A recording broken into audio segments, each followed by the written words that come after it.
Welcome back to the Igniting the Dreams Within podcast, where we solve life and business problems that transform businesses and individuals into happier and fulfilled ones. I am your host, Ebenezer Mawulo, and this morning we are talking about the 10 keys to emotional mastery in the pursuit of purpose. One of the biggest challenges that we encounter when we are pursuing our dreams and our purposes would be those moments when we find ourselves in emotional slumps, where you find that you don't feel like it, or you've gone through so many challenges that you don't feel like pursuing your purpose anymore, where you don't feel like pursuing your dreams anymore. And that is the right time when you need to take some time off and to remind yourself, what dream am I pursuing? Who am I doing it for? And why am I doing this? Or why am I pursuing these dreams? And this morning, I want to talk about the 10 keys to emotional mastery. The first thing that you and I need to remember when we are going through some tough times. Number one, are we having the right perspective towards the challenge that we are encountering? Or am I exaggerating the challenge that I am going through? Do I see the challenge as it is? Or am I making it worse than the challenge is already is? Do I have the right perspective? Am I seeing it exactly the way it is? Am I seeing my pain as my pain is? Or am I making it worse than it already is? Am I seeing the challenges that I'm going through in the right perspective? Or am I exaggerating them to such an extent that they are worse and they even make me feel depressed? They make me feel unworthy of even pursuing the dream that I'm supposed to be pursuing, or the purpose that I have for my life. Have the right perspective. When you are encountering those many challenges that you will encounter, always take time to remind yourself to have the right perspective. The second key: focus on what good can I learn from this experience. As painful as the situation might be, as hard as it might be, or as worse as it might be, what good can I learn from this situation or this challenge that I'm going through? Yes, I have lost millions of friends in my business deals.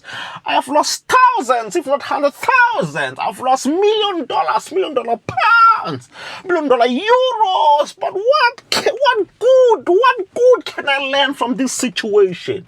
I have lost my mother, I have lost my father, I have lost my brother, I have lost my family members. But what good can I learn from this situation?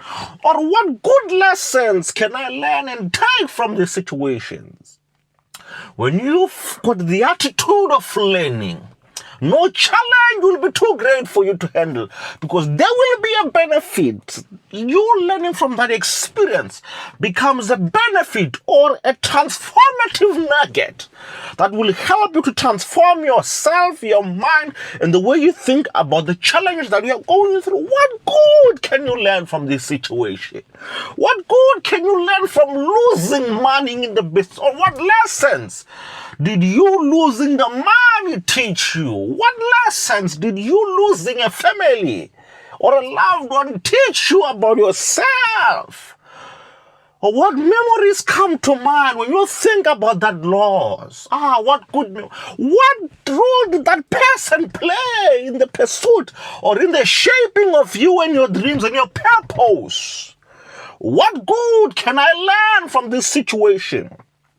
When you are going through tough times, when you are going through challenges, what lessons can you learn from those challenges that you are going through? The third key: choose the right meaning. Choose the right meaning and the right purpose for the pain that you are going through.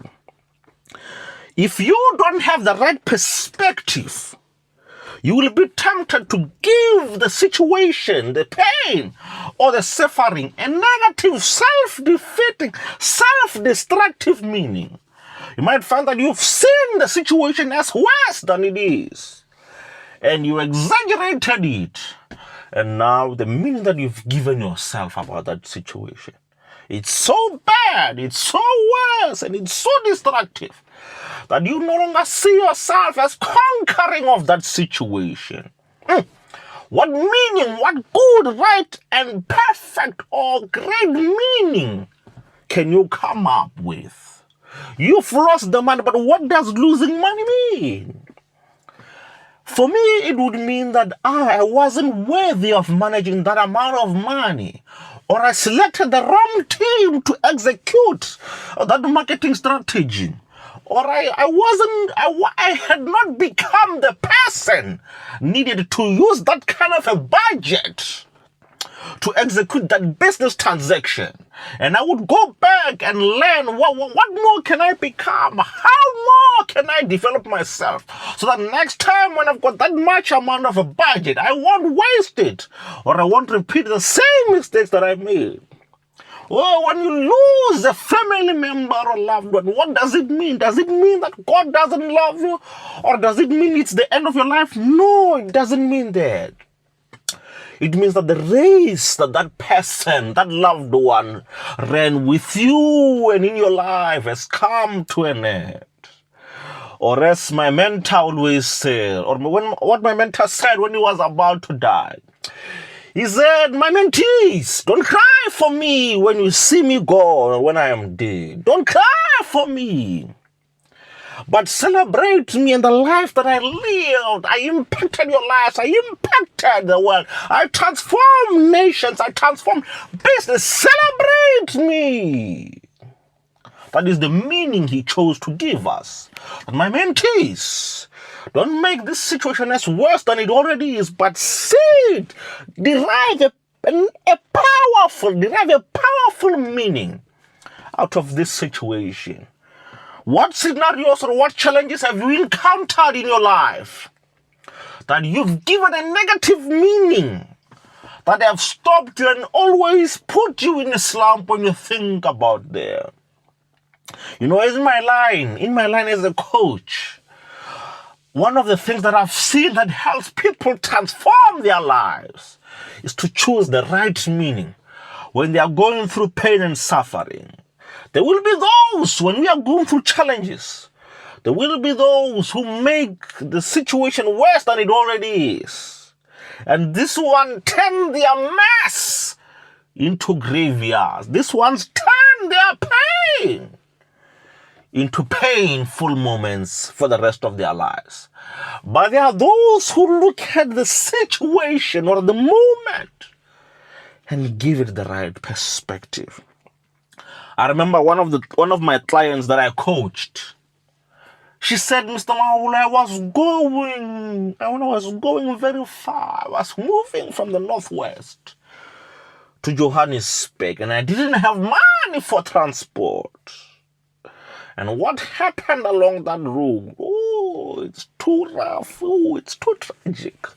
Oh, I got hijacked. I was walking. I was trying to walk. And I got hijacked. And the guys came in. They hijacked me. Took everything that I had. The money, the phones. And they left. Now I couldn't even walk to the distance that I thought that I would walk, then catch a taxi. Oh, but the meaning that he came out of that situation or that scenario with, it was very powerful. He never said I was victimized. He said, then I was challenged to run, to see if I could go for the Comrades Marathon. What meanings are you giving yourself of situations that you should be going through, that you didn't? Oh, there's an episode here on my podcast, the second episode, where we are talking about depression. Spoke to a powerful woman who said, even though I was sexually abused by my father, I did not see that, or I did not go to the extent of yes, I spent many years thinking that I was a victim. I spent many years going through the slums. But the transformation in my life came about when I said, oh, you are a warrior. God trusted you so much with this pain or with this situation that I would want you to go and inspire other women out there who are going through these tough challenges. And now she goes around teaching and empowering women to be greater than the pain that they've been through in their own lives. That is the power of deriving the right meaning when we are going through tough times in our lives. Oh, what meaning are you giving the situation or the challenge that you are going through? Oh, the fifth key. If you and I are to have emotional mastery, we don't ever give anyone emotional real estate in your mind. If you are going to give other people real estate, or you are going to let them make you feel bad when they say certain things, or if they can just say one word or remind you of a particular memory, if you are going to give anyone any real estate in your mind, you are giving them rulership, authority, and power to determine how you feel. Or what we call in this generation, don't be a snowflake. Don't let other people's opinions or other people's experiences or expectations of your life to rule and dominate your own life. Don't give anyone or any situation any real estate in your mind. When we do that, someone could just utter a word and then you'd be destroyed. I remember when I was growing young, I think I was in primary, and there used to be some bullies there in our community. And they used to call me blacks. Some would even call me Mantu. And what that did, in my mind, I said, no, I'm not going to let you have real estate in my mind. I'm not going to let you utter that word to make me feel bad. No. I even went to the extent of when they said blacks or Mantu, I said, I am black, I'm dark, and I'm lovely. Like the cosmetic, black and beautiful. Why? Because I didn't want to give them any real estate in my mind. I didn't want them to use the word blacks against me. And one day I would crumble and cry. No. I wasn't going to let them have the real estate in my mind. I wasn't going to let anyone control how I was going to feel no matter what was going through. Now in your life, who are you letting or who have you given real estate in your own life? Who has got the power to say a word or to utter a word that would make you feel miserable in your life? Or who have you given real estate in your mind that they have to just remind you of something and you would fall apart? Maybe they might remind you of an ex and you would fall apart. Don't give anyone that real estate and that power and authority over you. Refuse to give anyone any amount of real estate. Oh, it's been said that real estate is the only real investment. Don't give anyone any real estate in your mind and in your emotions. Take control of your emotions. Another key that we need to have for us to be emotional masters. I appreciate the suffering and pain that we are going through as unavoidable casualties of life. There's nothing that you and I can do to avoid pain, my friend. There's nothing you and I can do to avoid suffering. And if there's nothing that you and I can do to avoid the pain and the suffering, then we might as well take the suffering, take the pain as medicine or as food for the soul, so that it will empower us. There's nothing that you can do to avoid suffering and pain in life. No matter how strong you are or how emotionally mature you might be, pain and suffering is unavoidable. It's coming for you. Oh, it's been said that according to Murphy's laws, he says that anything wrong will happen and at the worst time in your life. Oh, appreciate the fact that once in a while, at different stages of your life, there will be moments where pain comes for you. And there's nothing you can do about it. No matter how religious you are, you can't pray yourself out of pain. Or you can't fast yourself out of suffering. Pain and suffering is coming for you. Oh, I remember my own times when pain and suffering came for me. I wasn't expecting it. I thought that I was fully prepared to deal with anything. Oh, I thought I was religious enough that I prayed enough that would protect me from pain and suffering, but nothing could stop the pain and suffering that came from my life. Oh, when I got the message, oh, that your father had a stroke. Oh, there's nothing you can do to protect yourself from that. Or when you get the message that, your granny has just passed away. Oh, there's nothing you can do. Oh, there's nothing you can do to stop yourself from experiencing pain and suffering. All you can do is to prepare yourself and to get yourself in the right mindset to say, there's nothing I can do. There's nothing I can do to stop my spouse from cheating. Oh, there's nothing I can do from getting my boss to fire. There's nothing I can do.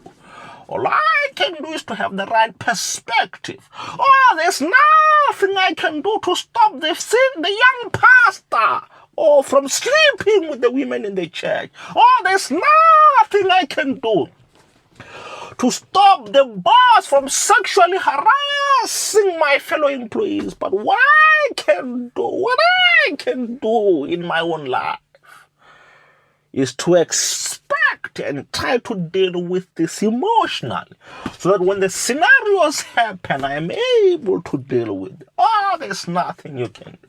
There's nothing you can do as a parent to stop your children from impregnating others or getting pregnant. No matter how much you might try to teach them about abstinence or staying away from, there's nothing you can do. There's nothing you can do as a parent to stop your child from taking drugs, and all those. There's nothing you can do. You might try to teach them, but in the end, it's their own lives and it's their own choices and their own consequences to deal with them. All you can do is to prepare yourself mentally for when those things happen. Make sure that you always keep yourself and your mind ready for the worst. Not that you want the worst to happen, but you are preparing yourself so that in case it happens, or in case it happens to you or your family, you would be able to deal with it.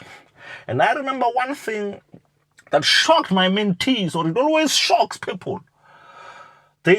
Most of the women and the boys that I mentor and coach, some of them, when they fall pregnant, they would think that they would shock me. What they don't know is that many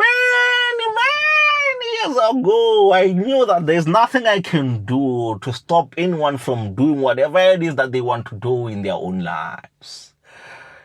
And what always surprises them is that they will tell me that, I haven't been keeping in contact with you because I got pregnant and I was afraid of what you would say or think about me.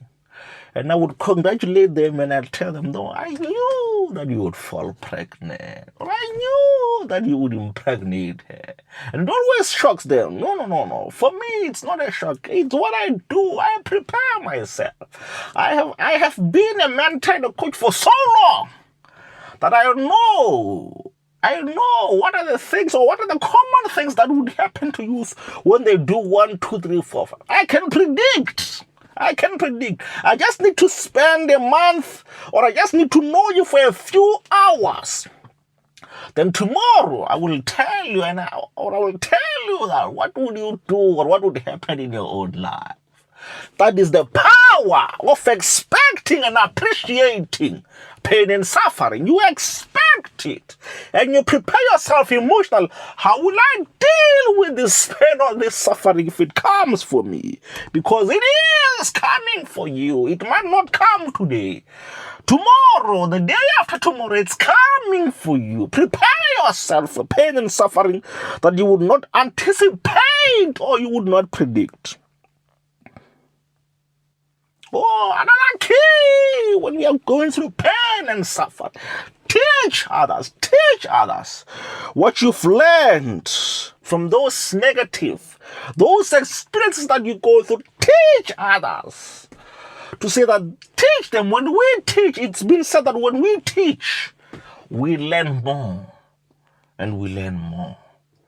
And we learn more. When we teach others that these are some things, or these are what happened in my life, and I want you to be careful of this and that, oh, we learn even more. Teach others. Another key I want you to take into account. Oh, don't allow society or its trends to get you to doing things that you don't want. If there's a new trend that's coming up, don't allow that trend to define who you are. Or don't give anyone any manipulating factor that they could use to emotionally manipulate you into participating into a trend. Oh, have emotional master. Oh, refuse to go with the flow. Refuse to go with the crowd. Ooh, it's been said that if you see fish in a school, they are probably headed into a shark or a whale's belly. Or refuse to let people dictate or take you where you don't want to go in your own life. And the last two keys. Oh, know what you want in your own life. Know the dream that you are pursuing. Discover your purpose. And keep reminding yourself of your purpose so that when you are going through those tough times, you'd always remind yourself that no, this is happening to me. Yes, this is the time for it to happen to me. But I know that this is happening. It's not there to destroy me, or it's not there to destroy my dreams. But it's here as a challenge because I'm going to achieve this and that, or I'm going to become so and so. Know what you want in your own life and don't let anyone or anything stop you from you becoming who you want to become, or you achieving what it is that you want to achieve in your life. Know what you want. Oh, I remember when we were in university. Oh, I was a DJ, man, I can spin the decks, and they would always invite me to the parties and the bashes, and I would always be the DJ. But whenever they would drink alcohol, I would always tell them that, no, I don't drink. When we are having a party, get me 2 liters of Stone or get me 2 liters of Coca-Cola. That's my drink of choice.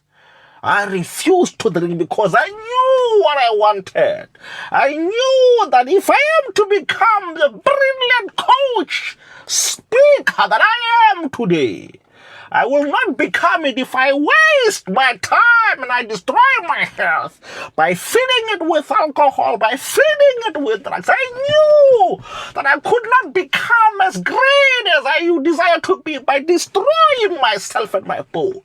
I knew what I wanted. And even today, I still know what I want. Know what you want. And the last key that would help you and I to have emotional mastery. Don't succumb to peer pressure. Oh, there will be times where they tell you that, no, you are not cool, or you suck, or you are a wimp, or you are a snowflake, because you are not doing this and that, because it's cool to do this and that. Oh, it's cool to take drugs. It's cool. Don't succumb to peer pressure, my friend. Don't succumb. Oh, be so emotionally mastered and mature that when someone tries to emotionally manipulate you, you are so strong emotionally that they would not shake you and they would not shake the way you feel. And one of the most common places that we see emotional manipulation today is in the church. When the lazy pastor does not have the discipline to go out and look for a work, or to go out and look for a job, or to start his own businesses, and he goes before the church and tries to emotionally manipulate them into giving them money. Oh, if I were to tell you the stories of preachers doing this, oh, I would write a whole book. But whatever the case might be, my friend, don't succumb to peer pressure. Know what you want and do whatever it is that advances you and advances your dreams and your purposes. Don't succumb to peer pressure. Don't allow yourself, don't allow your friends, don't allow anyone or anything to emotionally manipulate you into doing something that you don't want, or something that would destroy your dreams, or something that would destroy your purpose. You are the only one that knows where you are going, and you are the only one that knows the price needed for you to pay for you to become who you want to be. Don't allow anyone to emotionally manipulate you. Don't succumb to peer pressure. My friend, this has been the Igniting Dreams Within podcast. We solve life and business problems. I will see you next time. And don't succumb to peer pressure, my friend. Be so emotionally stable and strong that whoever might try to emotionally manipulate you into doing anything, or that would try to emotionally manipulate you into not doing the things that would inspire you or that would move you and advance you towards the fulfillment of your dreams and purposes, you would not fall victim to their emotional manipulation. Don't succumb to peer pressure. And I am your host, Ebenezer Mawulo. And I will see you next time on the Igniting Dreams Within podcast. Thank you for tuning in. Please share this podcast with your family and your loved ones. Subscribe so that you'll always be alerted when I release a new episode. Thank you for tuning in.